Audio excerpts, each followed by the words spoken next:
बन गया हूँ मैं तेरा दीवाना।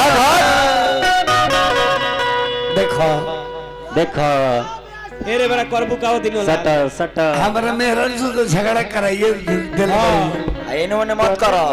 बन गए। अब तू ही हमारा मेहरा से तो झगड़ा कराइए दिल बड़ू। हटा हटा हटा हटा। बन गया हूँ मैं तेरा दीवाना। मार धीरे धीरे सी मेरी जिंदगी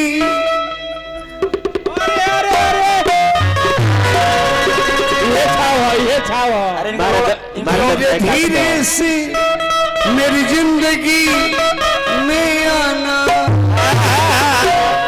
एक बात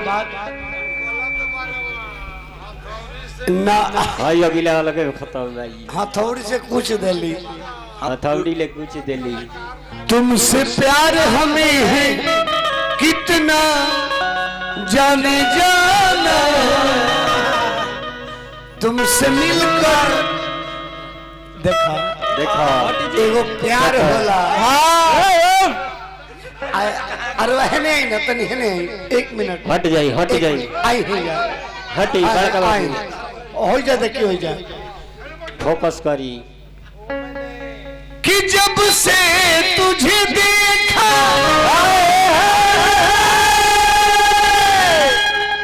दिल को कहीं घेरा मत आराम नहीं।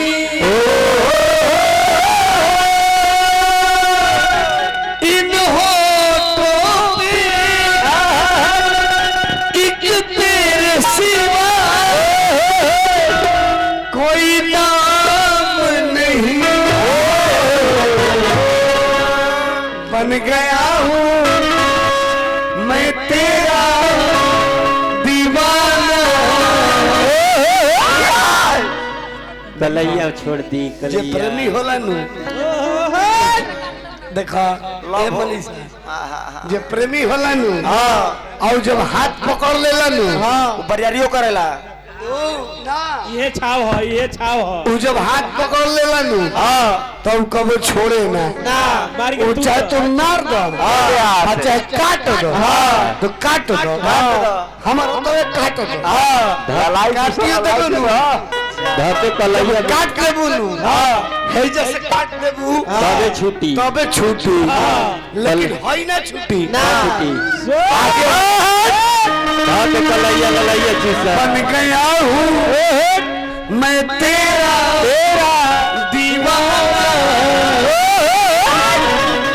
धीरे धीरे से दिल को चुरा तुमसे प्यार हमें है कितना जाने जाना। तुमसे मिलकर तुमको है बताना।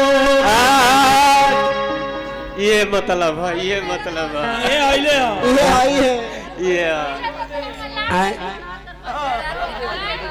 तू कहता रहो कि मेरा रू निकाल दी है ना हमर मौगी इनका चलते कले बे की ना तू हमरा से ना तो हमारा से बेसी मनीषा से प्यार करेला। सही कहती अब हम का कहें हम ओने जाएं कि हम एने जाएं ये ठीक हम केने जाएं दोनों देने से हमरे बुझाते नहीं खे लेकिन चला हो जाए दो आराम जी जानस हम केने जाएं। हाँ